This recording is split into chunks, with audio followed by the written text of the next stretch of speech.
Olá, seja muito bem-vindo. O setor alimentício no Brasil é o que mais emprega na indústria, com mais de 1,5 milhão de trabalhadores em 45 mil empresas. Um setor que cresce e que no primeiro semestre teve uma evolução de 3,2%. E de olho nesse potencial, a Confederação Nacional da Indústria, em parceria com o Sebrae, representa o Brasil na CIAL, em Paris, a maior feira de alimentos e bebidas do mundo.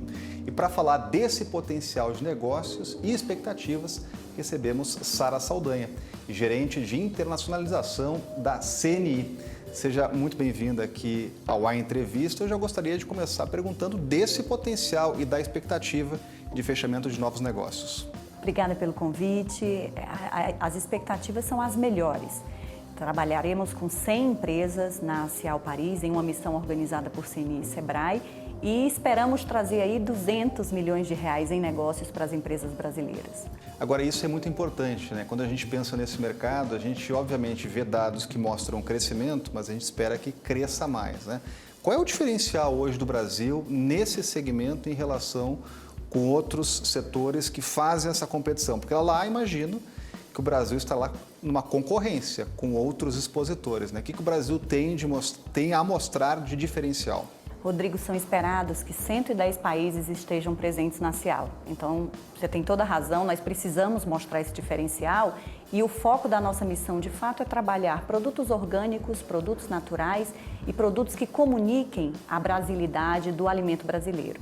É um setor extremamente importante para a indústria, tem uma presença nacional, mas o nosso foco aqui é trabalhar com pequenas empresas que consigam demonstrar o seu produto e comunicar essa brasilidade nas bebidas, no café, nos produtos orgânicos e naturais e mostrar que nós somos também competitivos nesse setor. Agora, eu sei que a CNI faz um trabalho de preparação, porque negócios vão ser fechados, obviamente novos negócios podem surgir, mas tem já alguns encontros pré-definidos. E qual é o trabalho que a CNI faz de prospecção desse mercado, identificação de possibilidades de negócios, essa preparação antes da feira?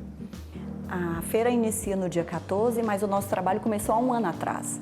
Há um ano atrás, identificamos empresas com potencial em parceria com o Sebrae. E quando eu falo potencial, eu falo de produto preparado para ser vendido. É preciso que a empresa esteja com o produto pronto para ser demonstrado a um comprador. Identificamos as empresas e identificamos compradores. Qual é o melhor perfil de comprador para a empresa que está lá no Amazonas trabalhando com uma espécie de sopa e preparados? Que perfil de comprador eu preciso estabelecer para essa empresa? Então a gente faz todo esse trabalho prévio, prepara a empresa e embarca com a expectativa de que esse empresário de fato consiga aproveitar a oportunidade e a feira para ver o mundo, ver o setor e compreender, incorporar aquilo no seu negócio. Então o empresário sai do Brasil já, por exemplo, com reuniões já pré-agendadas, ele já sabe qual é o target dele lá, quais são os empresários que ele vai encontrar, e a expectativa é que chegue lá nessas reuniões e consiga fechar negócio. Exatamente. Temos já 27 compradores mapeados na CIAL. E não só as empresas brasileiras conhecem os compradores, como os compradores já estão vendo o perfil das empresas brasileiras. O que a gente faz é tentar aproximar essa distância entre vendedor e comprador e garantir que eles aproveitem o tempo da reunião para, de fato, fechar negócios.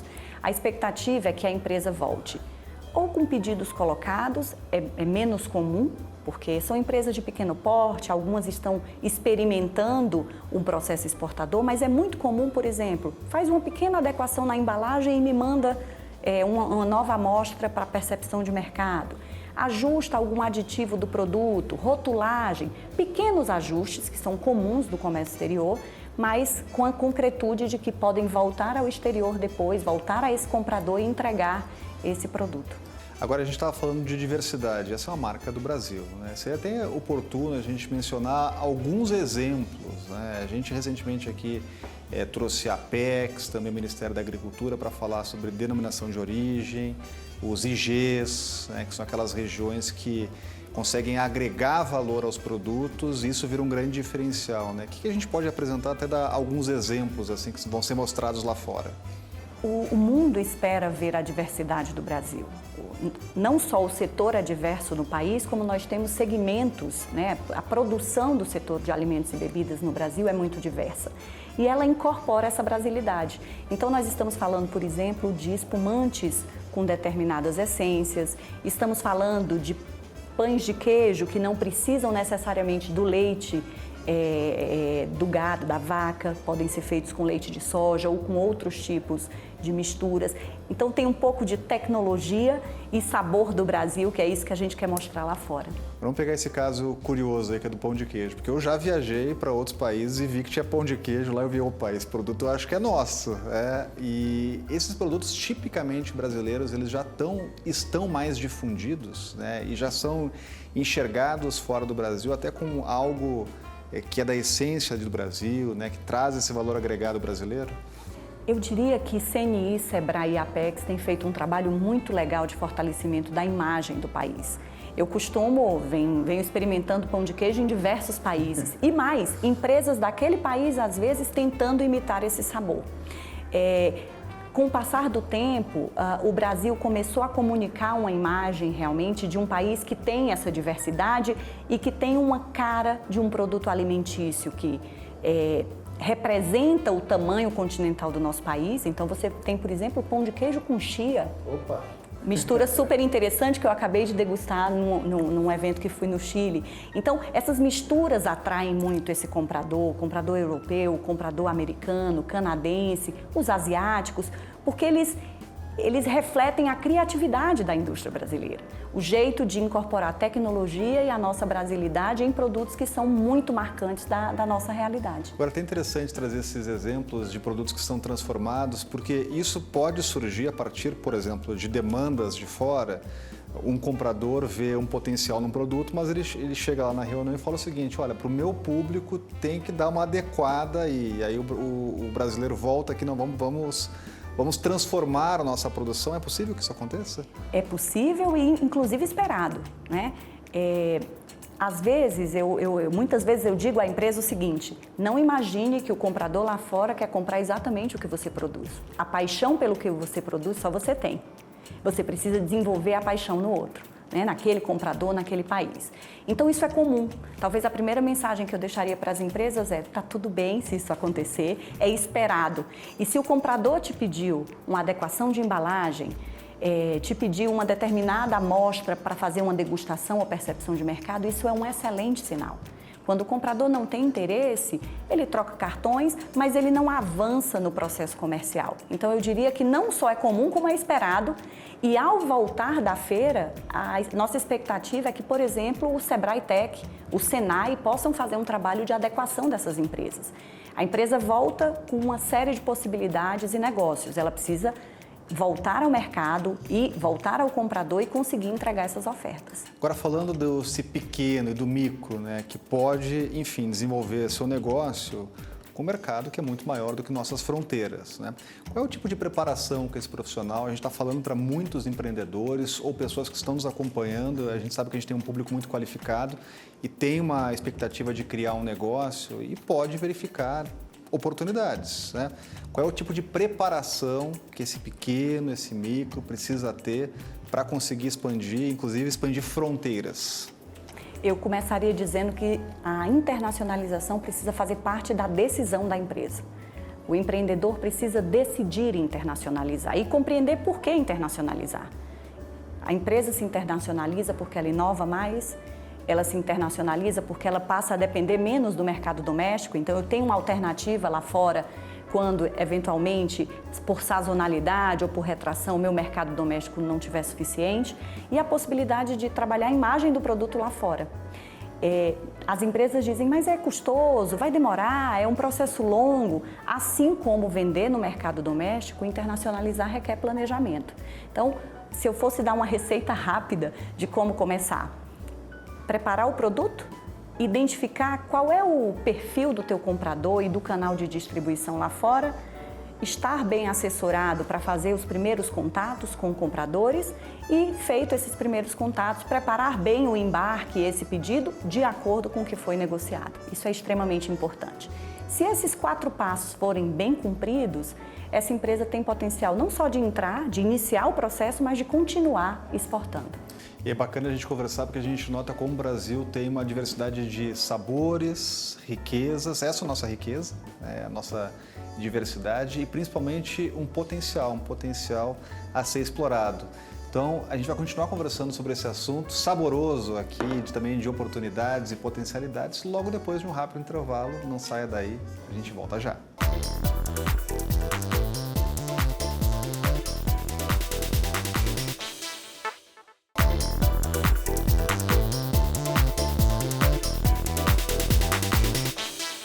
E voltamos entrevistando hoje Sara Saldanha, gerente de internacionalização da Confederação Nacional da Indústria, que tem pela frente uma missão de levar produtos brasileiros, empresas brasileiras, numa grande feira na França, para colocar o nosso produto no mercado internacional. A gente falava da diversidade brasileira e é possível a gente segmentar, inclusive, pensando, por exemplo, em produtos amazônicos.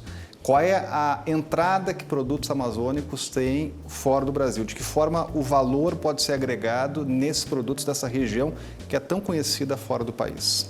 Eu diria que, a depender do segmento de produto, a estratégia precisa ser repensada. Produtos amazônicos, por exemplo, têm feiras específicas para trabalhar aspectos relacionados a regionalismo. Feiras específicas no mundo, especialmente na Europa, que já começam a observar essas tendências e produtos. Cada vez mais, o que a gente tem recomendado é que a empresa, primeiro, conheça o seu competidor, mapeie bem quem é o seu mercado potencialmente concorrente, identifique um evento de referência no mercado de entrada. A Cial, por exemplo, é uma referência para o mercado europeu. E a partir daí comece a se preparar para fazer a sua exposição e apresentar o produto lá fora. Não necessariamente precisa ocorrer numa feira. A empresa pode, por exemplo, em uma viagem de negócios, estabelecer alguns contatos interessantes e aproveitar essas reuniões para aprender sobre o perfil do comprador. Tá certo. E agora, a gente conversando sobre essa potencialidade, é importante, primeiro, identificar riscos, quem são os nossos concorrentes e também para quem a gente está falando, né? Qual é o nosso público hoje, o comprador, né? E hoje, quem está de olho no Brasil, qual é o potencial maior de compradores do nosso produto lá fora? A gente está falando principalmente com quem nesse... Nós estamos falando principalmente com compradores europeus, Perfeito. De diversos países da Europa, americanos, canadenses, mexicanos e asiáticos, japoneses, nesse evento na Cial, por exemplo. Esse é o mapa de oportunidades que a gente identifica para o evento Cial. Mas a grande verdade é que o setor alimentício brasileiro ele tem uma diversidade de produtos muito maior que já é conhecida no mundo. Os produtos alimentícios, produtos da indústria alimentícia já são referência em diversos mercados. Recentemente, numa viagem nos Emirados Árabes, por exemplo, visitando uma grande rede de supermercado local de alcance nos Emirados, vi ali carne brasileira, né, embalada de uma forma adaptada para a realidade do mercado, mas que está sendo comercializada com grande sucesso. Então, existe todo um trabalho de identificação de mercado que a gente recomenda que a empresa faça. E falando de concorrentes, quem são os nossos principais concorrentes nesse mercado, que estarão inclusive lá fazendo uma competição saudável, a gente sabe, com o nosso produto? Eu diria que os americanos e os europeus, especialmente em produtos derivados dos lácteos, né? Os queijos, os iogurtes, os vinhos, por que não? Nós estaremos na França com vinhos e espumantes, são concorrentes, são competidores das empresas brasileiras. E o grande desafio não é superar necessariamente o competidor, é aprender com ele. Essas pequenas empresas que estão indo conosco na Cial precisam olhar para esse competidor como um espaço de aprendizado. Talvez alguns deles o primeiro evento internacional que estão participando. Todo um trabalho feito por CNI e Sebrae para preparar essas empresas. Então é observar esse competidor, entender que atributos ele traz para o produto que façam sentido para a realidade brasileira, diferenciando com a nossa brasilidade. Isso é importante. Agora, a gente estava conversando também sobre algo que é muito específico, que é regulamentação. E para atuar, trabalhar em outros países, outras regiões, tem que ter ali um acompanhamento, imagino que um assessoramento, porque tem um conjunto de regras, uma burocracia que precisa ser entendida e trabalhada. De que forma a CNI entra nesse aspecto para ajudar essas empresas que querem, de repente, aproveitar uma nova região, uma nova oportunidade? Esse aspecto que você traz, Rodrigo, é fundamental. todo o processo de suporte legal que a empresa precisa ter para registrar sua marca algumas vezes, estabelecer um contrato comercial onde ela vai não trabalhar com a marca da empresa brasileira, mas com a marca da empresa compradora, né, numa modalidade que chamamos de private label. Então, todos esses aspectos são importantes. E a regulamentação do produto é fundamental. O produto precisa ser registrado no mercado de destino e cumprir todas as especificações que estão colocadas pelo mercado comprador.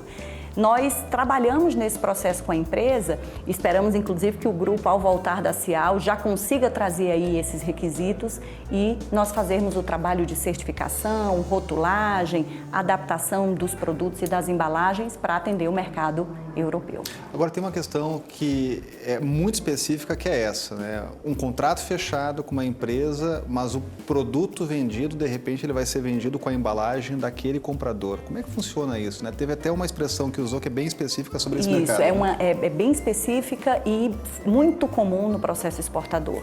Quando a empresa ela encontra dificuldade em acessar aquele mercado com a sua própria marca, ou porque a marca não comunica, ou porque existe um concorrente maior, com um investimento maior já feito no mercado, é possível que a empresa trabalhe na modalidade de private label. A gente vê isso aqui no Brasil, quando vai ao supermercado e encontra um produto com a marca daquele varejo, né? É a mesma coisa no mundo.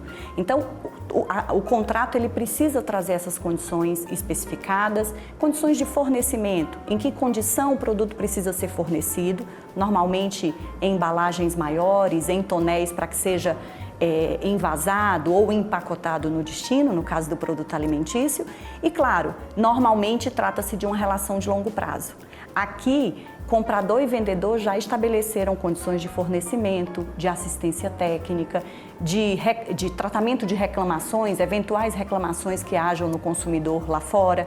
Então, é realmente um contrato rigoroso e a CNI trabalha nesse processo de assessoramento em cada uma das federações de indústrias. Nós temos aí em todo o país uma área internacional na Federação de Indústrias, a rede de centros internacionais de negócios, que faz exatamente esse trabalho de preparação com as empresas. Agora, eu imagino a preparação que se faz para um evento como esse. A gente está falando aí de um conjunto significativo de empresários, né, uma preparação prévia.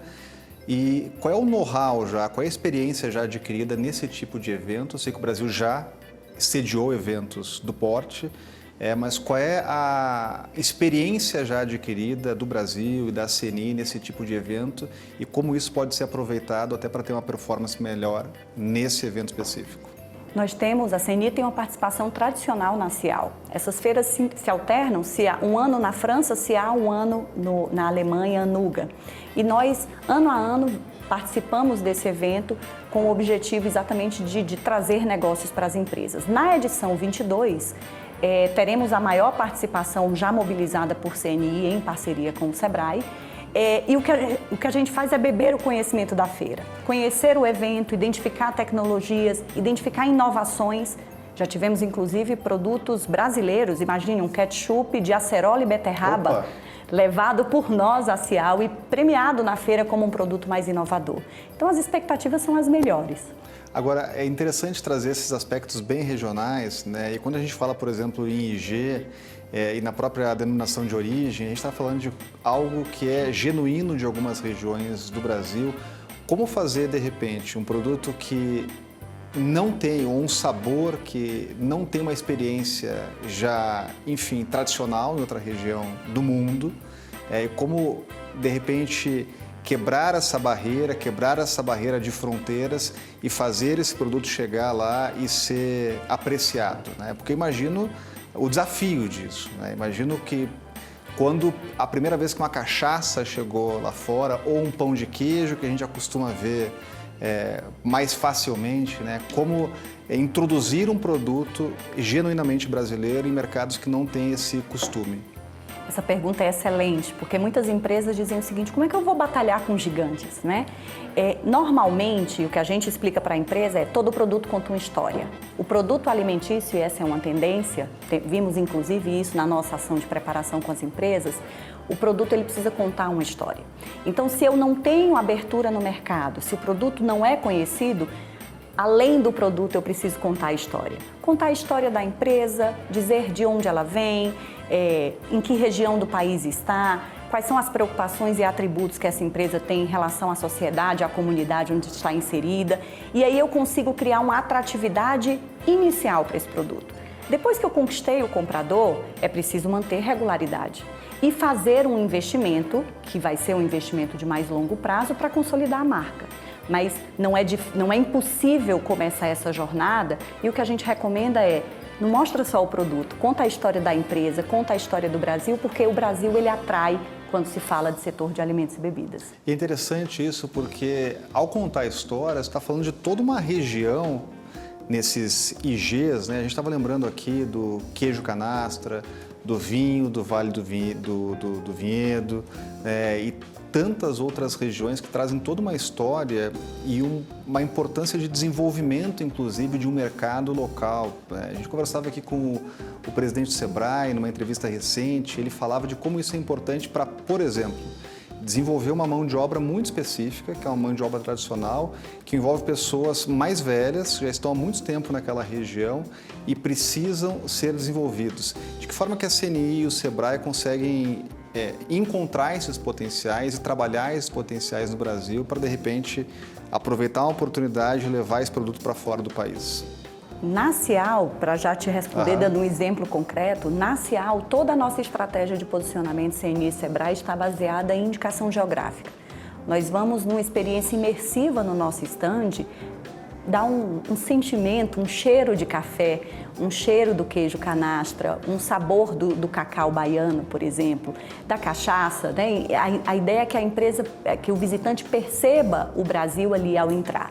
Esse trabalho é um trabalho que precisa de incentivo, ele precisa do apoio das instituições para realmente acontecer. Nós temos uma longa parceria com o Sebrae nesse sentido. E ele tem um efeito na comunidade local, no locus onde aquela empresa está inserida, que precisa ser reconhecido, né? Então, por exemplo, histórias como de produtores de queijo da canastra, que recentemente, numa série que a CNI fez, contou e trouxe a história de como o negócio surgiu, como a família esteve envolvida, de que modo a comunidade, o entorno se envolveu nesse processo, são histórias realmente que encantam.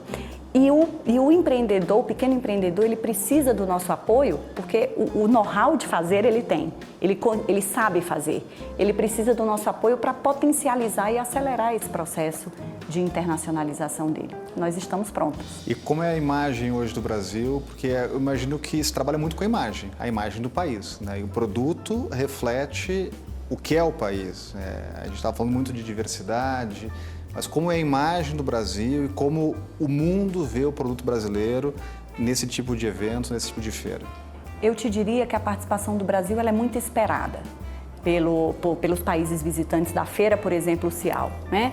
Existem histórias que nós precisamos contar mais do Brasil. Precisamos falar da potencialidade energética que temos, precisamos falar da capacidade da indústria de produzir diversidade, da panificação aos produtos naturais, aos grãos, ao processamento das frutas. Então, o grande desafio é contar essa história para esses compradores e para esse visitante da Cial.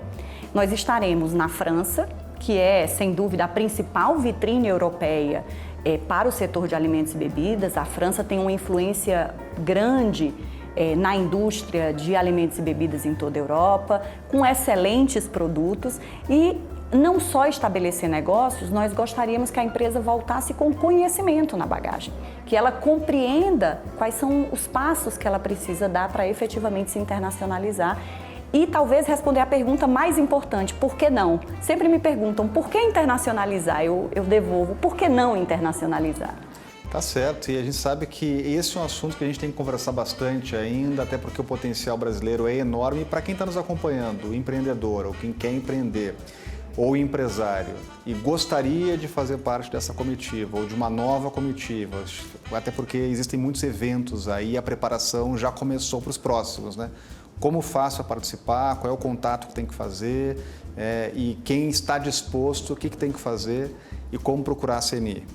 Basta, no seu estado, buscar a Federação de Indústrias do Estado, ou por que não o SEBRAE estadual, e se preparar, se inscrever nas nossas ações. Nós já temos ações previstas para o primeiro trimestre do ano que vem, várias no setor de alimentos. As empresas já ficam aí convidadas a bater na porta da federação, buscar essas informações e fazer o processo de preparação conosco.